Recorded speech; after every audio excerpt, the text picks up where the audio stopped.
Assalamualaikum warahmatullahi wabarakatuh. Alhamdulillah, alhamdulillahillazi anzala ala abdihil kitab wa lam yaj'al lahu iwaja qayyima. Asyhadu an la ilaha illallah wa asyhadu anna Muhammadan abduhu wa rasuluh la nabiyya ba'da amma ba'd. Yang terhormat Bapak Dr. M. Zaki SAG MAG selaku dosen pengampu daripada mata kuliah kami, yakni mata kuliah Taha, Tafsir, Ayat, Hadis, dan Ahkam. Baiklah, adapun tujuan daripada pembuatan rekaman video ini gunanya untuk menyelesaikan tugas UTS terkait MK Taha tersebut, lalu untuk menambah wawasan, materi, pengetahuan, ilmu baik daripada diri saya pribadi dan penonton nantinya yang menonton video rekaman ini. Baiklah, langsung saja. Nama saya Muhammad Kadafi, mahasiswa Prodi Ilmu Pemerintahan Fakultas Syariah Universitas UIN Sultan Toha Saifuddin Jambi. Baiklah, sesuai dengan instruksi dari Bapak dosen Dr. M. Zaki SAG MAG, instruksinya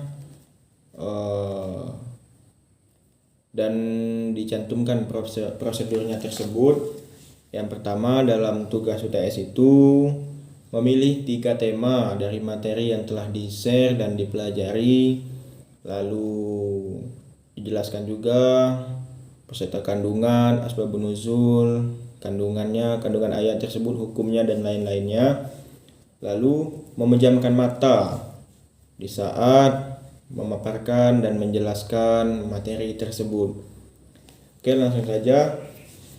Di sini saya mengambil tema yang pertama tentang taat kepada ulil amri. Taat kepada ulil amri ini merujuk kepada Quran surah An-Nisa ayat 59 yang berbunyi, A'udzu billahi minasy syaithanir rajim. Bismillahirrahmanirrahim. Ya ayyuhalladzina amanu athi'ullaha wa athi'ur rasula wa ulil amri minkum. Fa in tanaza'tum fi syai'in farudduhu ilallahi war rasuli in kuntum tu'minuna billahi wal yawmil akhir. Dzalika khairun wa ahsanu ta'wila. Yang artinya, wahai orang-orang yang beriman, taatlah kepada Allah dan taatlah kepada Rasulullah SAW, serta taatlah kepada pemimpin-pemimpin di antara kamu. Lalu, jika di antara kamu berbeda pendapat atau berselisih tentang sesuatu, maka kembalilah lagi ke jalan Al-Quran, yakni Allah Subhanahu wa Ta'ala, dan jalan Al-Hadis, yakni Rasulullah SAW. Jika kamu benar-benar beriman kepada Allah dan hari kemudian, demikianlah yang utama bagimu dan lebih baik akibatnya. Sebab nuzul ataupun sebab ayat ini turun, yakni dari tafsir Ibnu Katsir, menyebutkan perkataan Ibnu Abbas bahwasannya asbabun nuzul Quran surah An-Nisa ayat 59 ini berkenaan dengan Abdullah bin Huzaifah bin Qais. Karena pada saat itu Abdullah bin Huzaifah bin Qais ini sedang diutus oleh Rasulullah SAW untuk memimpin suatu pasukan. Lalu Abdullah bin Huzaifah memerintahkan pasukannya untuk mencari kayu dan membakar kayu tersebut.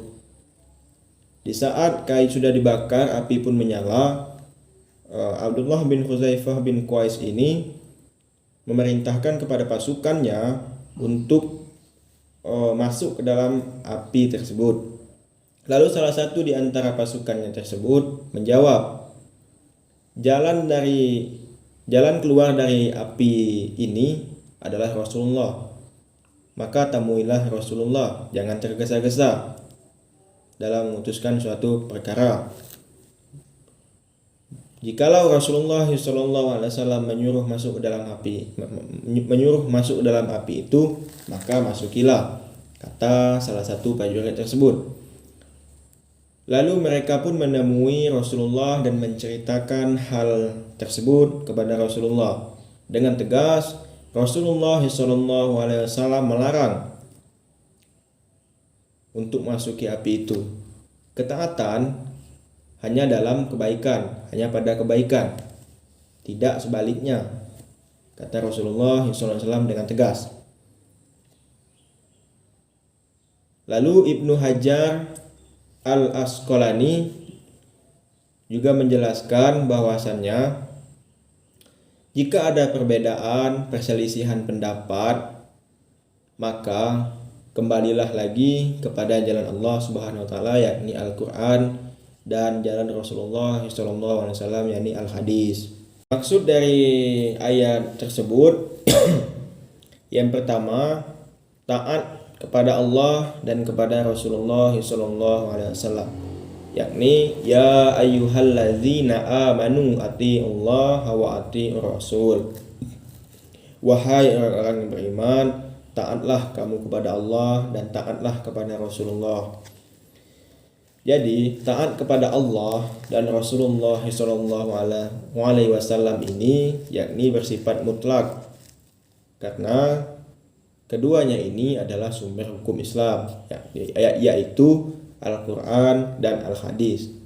Lalu yang kedua, taat kepada ulil amri wa ulil amri minkum, serta taatlah kepada pemimpin ataupun ulama ataupun umara di antara kalian.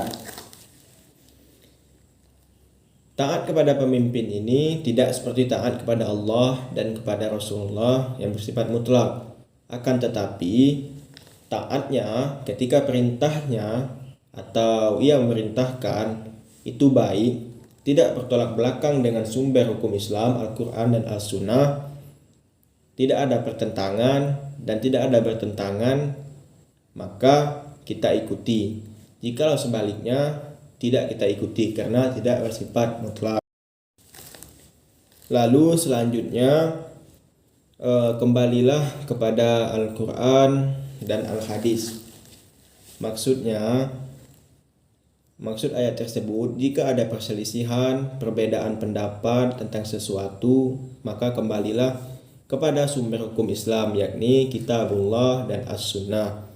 Sesuai dengan ayat tersebut dari Quran surah An-Nisa ayat 59, fa in tanaza'tum fi syai'in farudduhu ila Allahi war rasuli in kuntum tu'minuna billahi wal yaumil akhir.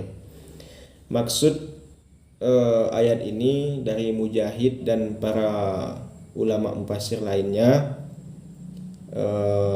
mengenai suatu perbedaan pendapat, perselisihan tentang sesuatu, maka kembalilah kepada sumber hukum Islam, yakni Kitabullah dan As-Sunnah atau hadis Rasulullah SAW. Lalu yang terakhir adalah kandungan ayatnya atau kandungan hukumnya. Yang pertama, kita harus wajib taat kepada Allah Subhanahu wa taala dan kepada Rasulullah SAW dengan menjalankan dan mengamalkan apa yang harus kita kerjakan dan apa yang kita larangkan sesuai dengan Al-Quran dan Al-Hadis. Lalu kita juga harus taat kepada ulil amri, kepada pemimpin di antara kita. Tetapi pemimpin ini atau ulil amri ini tidak bersifat mutlak seperti taat kepada Allah dan Rasulnya. Kita harus taat jika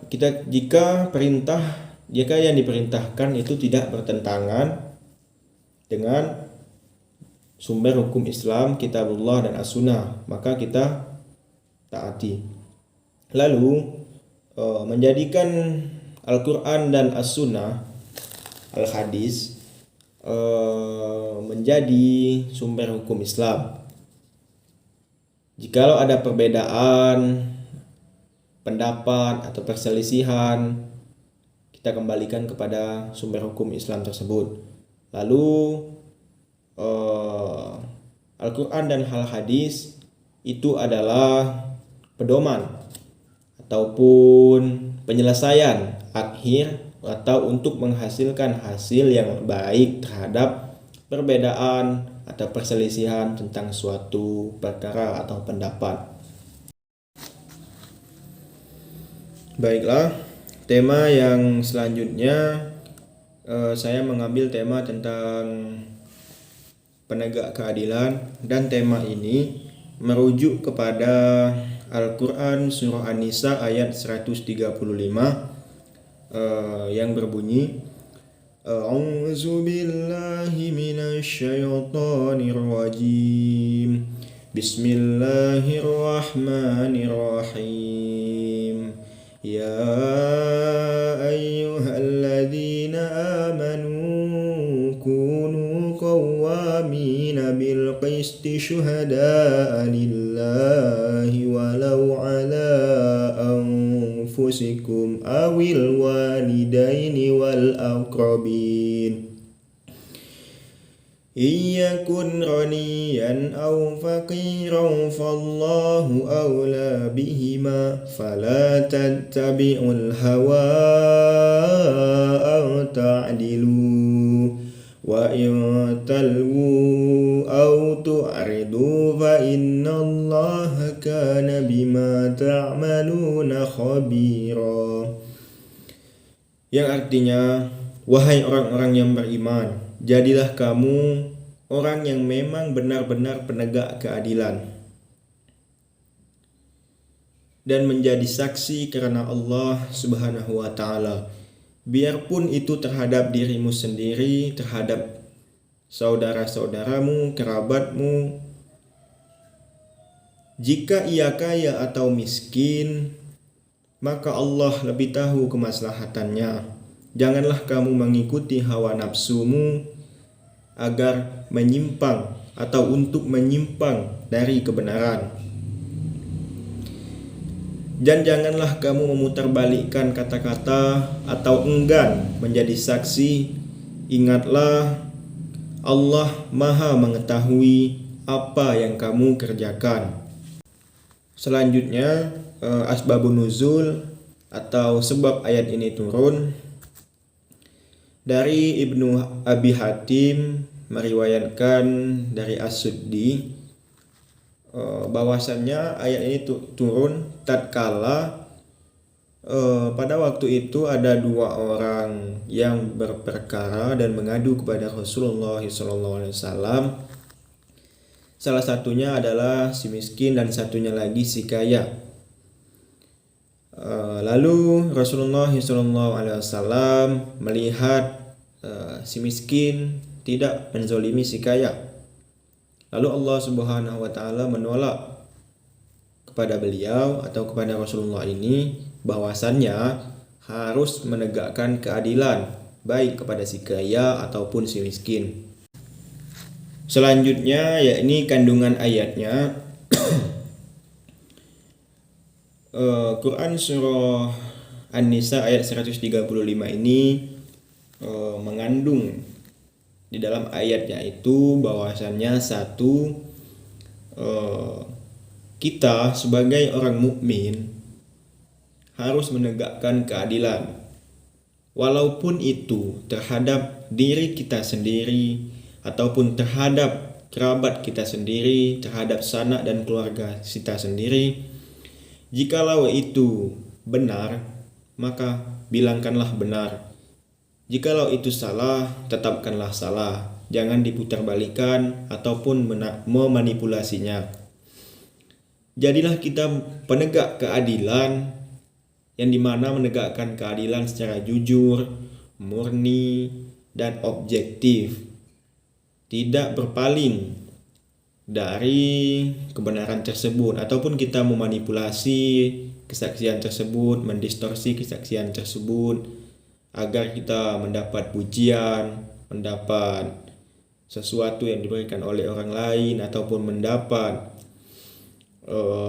penghargaan dari pihak lainnya. Janganlah seperti itu. Kita harus objektif, jujur, murni, tidak memanipulasi dan tidak mendistorsi. Lalu juga jikalau kita menjadi kesaksian, menjadilah kesaksian karena Allah Subhanahu wa taala. Dalam artian kita hanya bersaksi, hanya mengharapkan ridho Allah Subhanahu wa taala semata, bukan mengharap ridho hambanya semata untuk mendapatkan pujian dan lain sebagainya.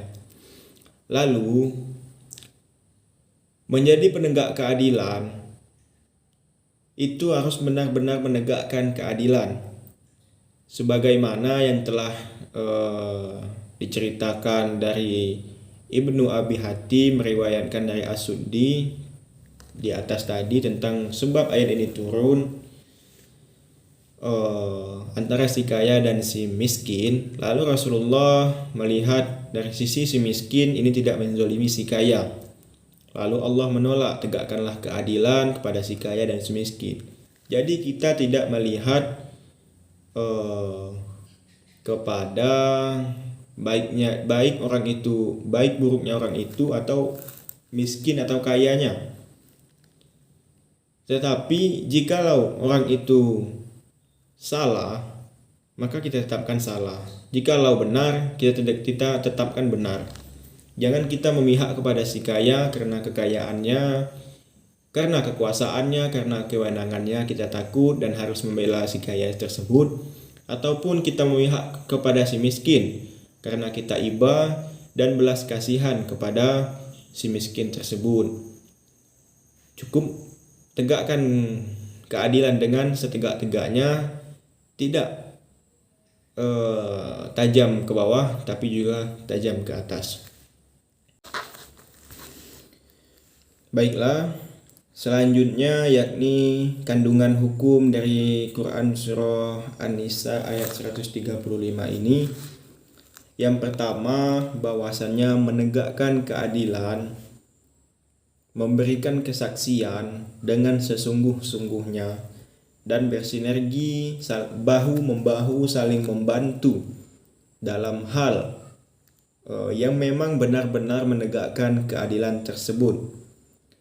Lalu menunaikan dan menjadi kesaksian hanya karena Allah semata, tidak berat sebelah, tidak pilih bulu, ataupun memberatkan diri kita sendiri, keluarga kita sendiri, maupun kedua orang tua kita sendiri.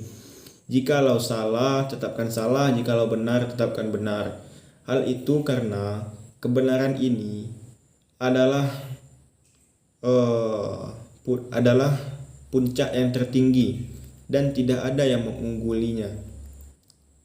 Karena jika kebenaran ini tegak dan keadilan pun tegak, maka kehidupan di bumi akan menjadi tentram, tegas, dan harmonis.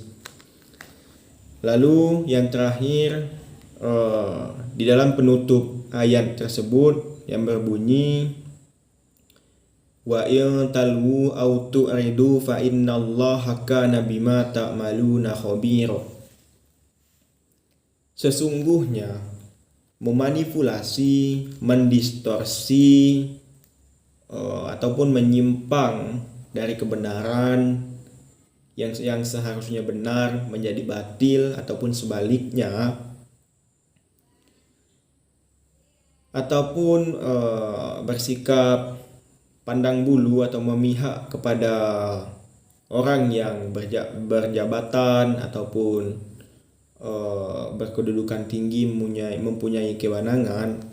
Jika kita memanipulasi hal tersebut, maka ingatlah kepada ayat penutup Quran surah An-Nisa tadi, bahwasannya Allah mengetahui apa yang kamu kerjakan. Jikalau kita mengerjakan kebaikan, maka kita akan mendapatkan kebaikan tersebut. Jikalau sebaliknya kita mengerjakan suatu perbuatan yang menyimpang dan salah atau batil, maka kita akan menerima juga dosanya tersebut. Tema selanjutnya saya mengambil tema tentang manusia selaku khalifah, yang dimana ini adalah tema ketiga, tema yang terakhir. Tema ini, manusia selaku khalifah, ini merujuk kepada Al-Quran surah An-Nur ayat 55 yang berbunyi, A'udzu billahi minasy syaithanir rajim. Bismillahirrahmanirrahim.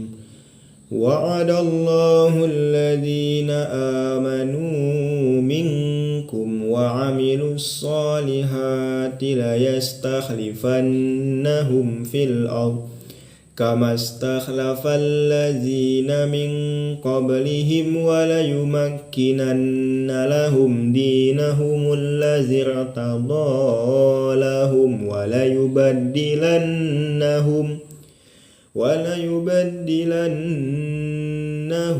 min ba'di khawfihim amnan ya'budutani la yushrikuna bi syai'a wa man kafara ba'da dzalika fa ulaika humul fasikun. Artinya, Allah telah menjadikan orang-orang di antara kamu yang dimana orang-orang yang beriman dan mengerjakan amal soleh, dan Dia sungguh menjanjikan bagi mereka yang berkuasa di bumi, sebagaimana Dia telah menjadikan orang-orang sebelum kamu yang berkuasa di muka bumi. Dan sungguh Dia meneguhkan hati kepada mereka yang agamanya yang diridhoi oleh Allah Subhanahu wa taala, yakni Islam. Dan Dia meneguhkan hati kepada mereka dan mengubah keadaan yang sebelumnya dalam keadaan ketakutan menjadi aman sentosa.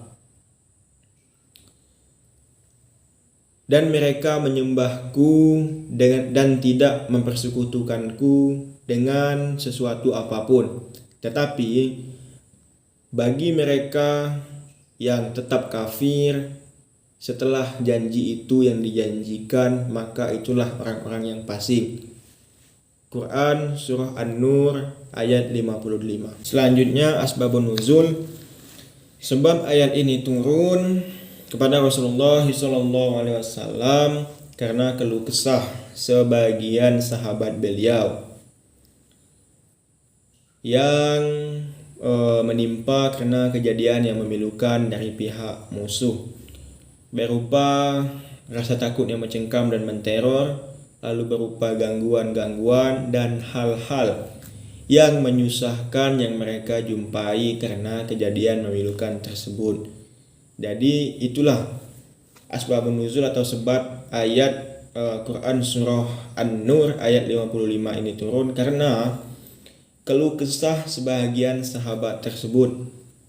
Karena kejadian yang memilukan akhirnya menimbulkan rasa takut yang mencengkam dan menteror, dan hal-hal yang menyusahkan yang mereka jumpai karena kejadian memilukan tersebut. Selanjutnya, kandungan hukum dari Quran surah An-Nur ayat 55 ini. Yang pertama, keabsahan dan kebenaran Nabi Muhammad SAW mengenai hal-hal yang gaib atau futuristik memang benar terjadi apa adanya dan nyata.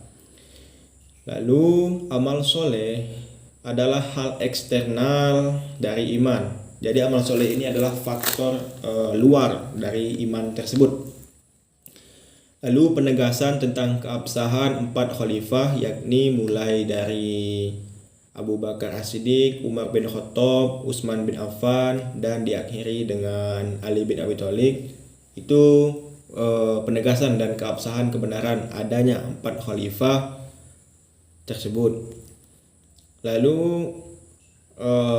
penegasan tentang pemimpin tidak khusus untuk mereka saja, tetapi juga termasuk orang-orang yang dijadikan pemimpin atas kaum muslimin. Jadi tidak termasuk 4 khalifah ini saja, termasuk juga orang-orang yang memang dijadikan pemimpin atas kaum muslimin tersebut. Lalu asas Islami itu menyembah Allah Subhanahu wa taala dan tidak dikotori dengan syirik, baik syirik zahir ataupun syirik khafi, yang tak nampak atau yang tak dilihat, yakni riya. Lalu mengerjakan sholat, menunaikan zakat, mengerjakan apa yang diperintahkan Rasulullah, dan meninggalkan atau menjauhi larangan-larangan apa yang dilarang oleh Rasulullah SAW, yakni Nabi kita. Itu adalah sebab musabab kita mendapatkan rahmat Allah Subhanahu wa taala. Jadi inilah kandungan hukum dari ayat 55 ini, Quran surah An-Nur ayat 55.